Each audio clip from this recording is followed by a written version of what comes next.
Donc bonjour à tous ceux à qui j'ai pas dit bonjour.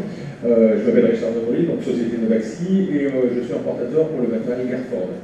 En fait, Garford, c'est un fabricant de matériel qui ne fabrique que du vinage, que de la vineuse.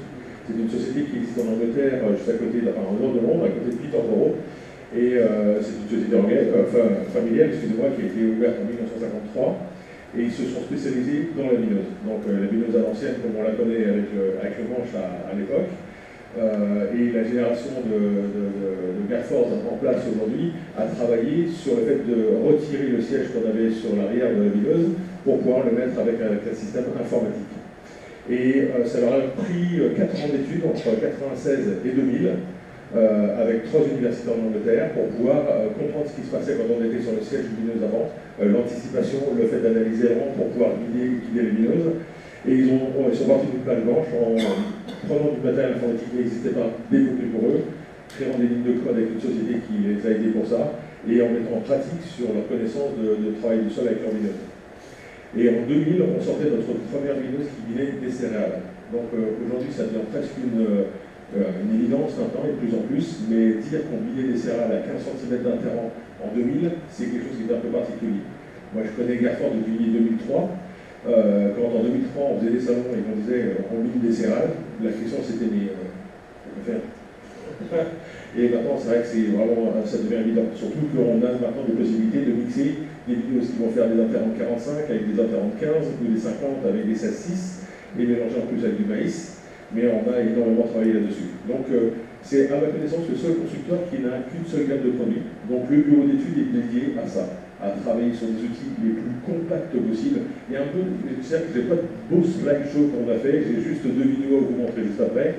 C'est déjà simplement pour faire une petite présentation pour argumenter après les vidéos qui vont passer.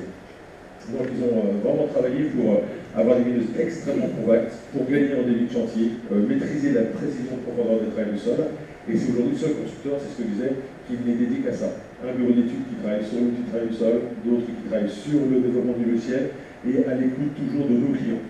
Étant donné qu'on est absolument monoproduit, les questions de nos clients sont remontées très heureusement dans une boîte à questions en Angleterre. Et dès qu'effectivement c'est pertinent, on fait travailler nos bureaux d'études et on développe pour eux. Donc voilà, et nous, Novaxi, on est organisé à travers toute la France, on est on est importateur pour toute l'Europe, enfin tous les pays francophones européens. Donc là, c'est une vidéo qui va vite, on a vu des betteraves ici, on est présent en maraîchage avec une vineuse qui en plus mesure la distance entre 2 salades. Voilà, depuis plus de 15 ans, et on devrait mettre des dates parce que ça fait 18 ans maintenant. Voilà ce que voit la console dans la cabine du tracteur, en grande culture. Des vitesses de chantier en fait, qui peuvent toucher dans certains cas à 15 ou 17 km/h. La poussière en général derrière une vineuse Garford, c'est pour ça que la caméra n'est pas embêtée par la poussière. Des machines en 12 rangs à 45 ici en betterave. Regardez la précision avec laquelle on suit les rangs là tout près des betteraves et de la technologie pour la coupure de tronçons et pour voir les vidéos au bout des plantes en fait, des champs. Donc là, cette vidéo-là, elle était très vite parce que dans la présentation, en disant qu'on a un système de guidage gauche-droite avec notre caméra pour pouvoir travailler très très près du rang et travailler des intervalles tout petits en termes de dimension. On a remis 3 ans d'études après pour augmenter en fait la capacité d'analyse pour pouvoir mesurer la distance entre 2 salades dans les cultures de maraîchage. Et cette technologie-là également nous permet de faire des choses qu'on a aujourd'hui, qu'on livre cette année, pas loin, un petit peu au sud de Chartres, de Châteaudun, sur de la cuvée ultra localisée, où dans des rangs d'oignons, nous allons travailler à pulvériser un défoliant très puissant, pas du glyphosate parce qu'on ne peut plus en parler, on va dire, mais un défoliant très puissant pour aller traiter la mauvaise herbe sur le rang, mais uniquement la mauvaise herbe, en utilisant la technologie que vous avez vue tout à l'heure sur le sol qui tourne autour des salades. Donc c'est une première européenne, parce qu'on n'a pas d'autres qui a été construite, et on met ça en test avec une grosse arbre qui fait des oignons pour pouvoir après lancer à nouveau une nouvelle production là-dessus. Mais on a fabriqué à un exemplaire sous commande conditionnelle. Des interrants encore plus petits, on parlait des interrants céréales à 15 cm. On a un client qui nous a posé la question de savoir s'il était possible de biner des interrants de jeunes pousses. On connaît les mâches, la roquette, etc. qu'on mange dans nos salades. Ça sème en intervalle de 7 cm. Et un client nous a dit, est-ce que tu crois que tu peux faire une bineuse pour 7 cm d'intervalle sur une planche à 50. On a relevé le défi, on a livré la machine l'année dernière, elle fonctionne, et on en a maintenant vendu en France. Et voilà. Donc on sait travailler des intervalles des 7 cm de large avec une lame de 4,5 cm d'intervalle 7, hein, ce qui est gigantesque.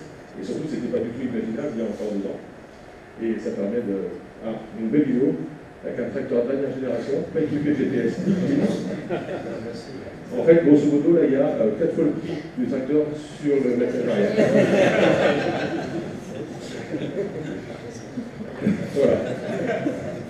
Mais ce client-là est dans le sud de l'Aisne. On l'a équipé il y a 7 ans maintenant. Sa bineuse a totalement été changée puisqu'on l'a remis au bout du jour d'aujourd'hui. En changeant les parallélogrammes pour mettre des parallélogrammes à réglage rapide, on a remis l'informatique à jour grâce à des mises à jour tout simplement. Donc on suit nos vieux du client également pour pouvoir la mettre au bout du jour. Vous voyez là on est dans des carottes, on a plus de 10 km/h ici en début de chantier. J'étais un petit peu 10, c'est là, donc on va dire 8, mais c'est déjà pas mal. Et on voit ici, vous voyez la flèche qui s'en va à gauche et à droite, qui symbolise où s'en va la vineuse. Parce qu'à l'analyse que les rangs s'en vont à droite et à gauche, on voit bien qu'entre le châssis ici et ce châssis-là, il y a toujours une corrélation. Petite vidéo ici sur des céréales à 15 cm d'intervalle. On est juste au nord de Dijon.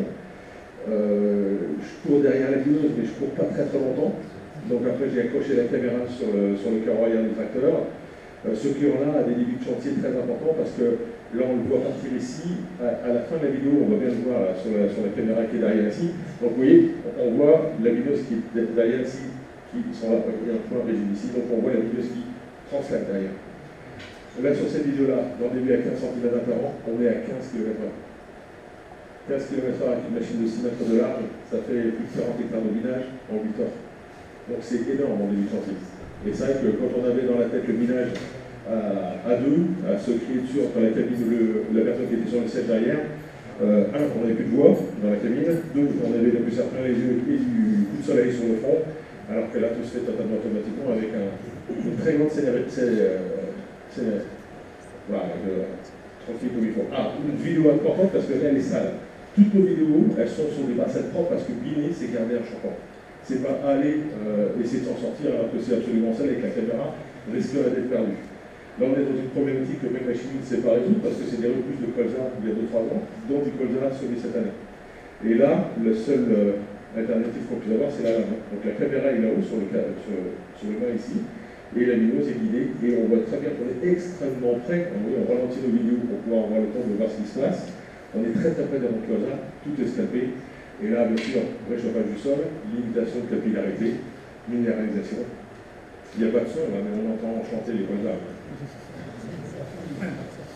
Donc voilà, on pourrait en parler beaucoup de bineuses Garfort, donc tout le guidage effectivement sur des machines existantes, hein, parce que ça c'est une vieille bonne scène qui avait un client sur lesquels on a mis notre interface, toutes les machines de grande culture, de 1,50 m de large, plutôt d'arrachage, jusqu'à ce qu'on a livré aujourd'hui en plus large, c'est 18 mètres en France, avec une combinaison de multi-guidage. C'est-à-dire qu'on a une bineuse de 6 mètres à l'avant du tracteur et 2 autres bineuses de 6 mètres à l'arrière du tracteur, qui permet de faire 3 fois 6 mètres, avec 3 caméras indépendantes, 3 bineuses indépendantes.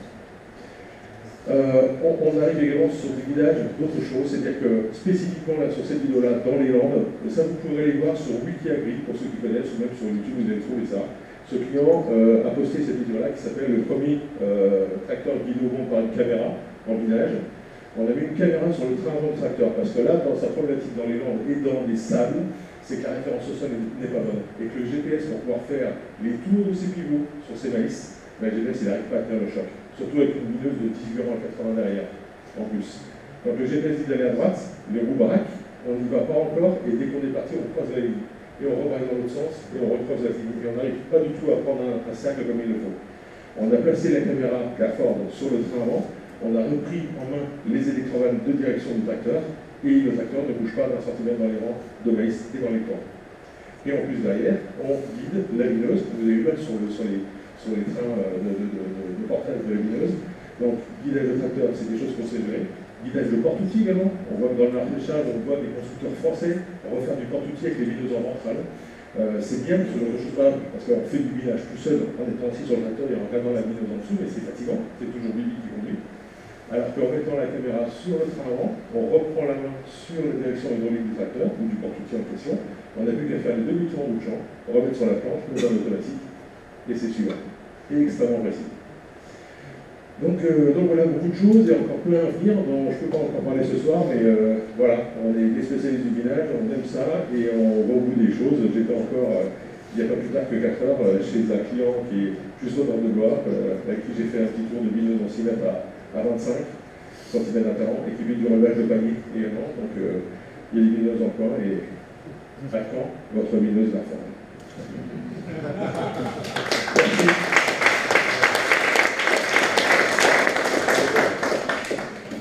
Bon, alors du coup, c'est dommage que vous ne soyez pas le 19 juin, que vous ne soyez pas là le 19 juin quand même. Ah non, c'est l'avant-veille de la fête de la musique. Ça n'a rien à voir. C'est pas normal. Est-ce que vous avez des questions pour Richard qui s'est échappé?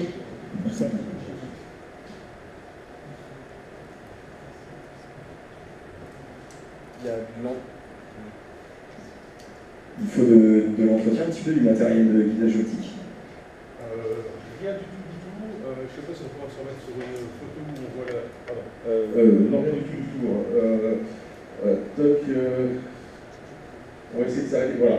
On va se remettre ici. Ça, c'est la partie attelage, en fait, qui est équipée de 2 verres hydrauliques. 2 verres hydrauliques parce qu'il y en a toujours un qui pousse contre l'autre.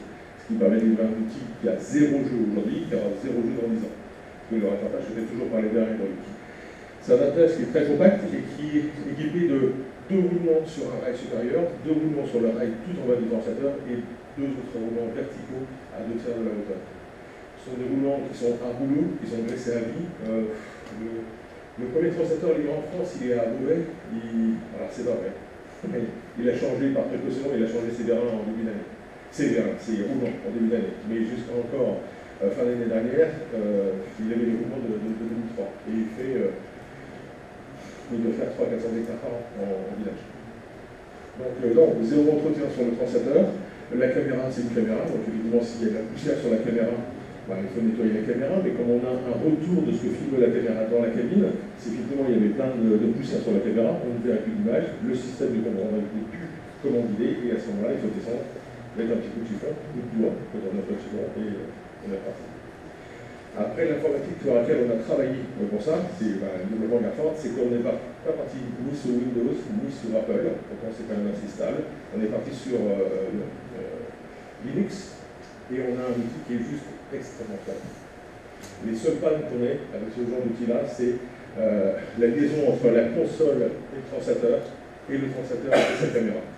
Effectivement, ça fait un câble qui court le long de l'outil, et effectivement, un câble, c'est prêt à prendre un câble, c'est prêt à prendre.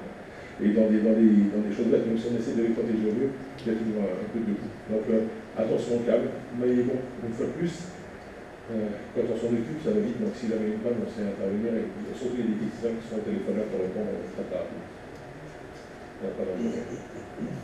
Donc on se verra plus pour changer les socles, parce que comme il y a un peu de début de chantier, forcément il y a un petit peu d'usure.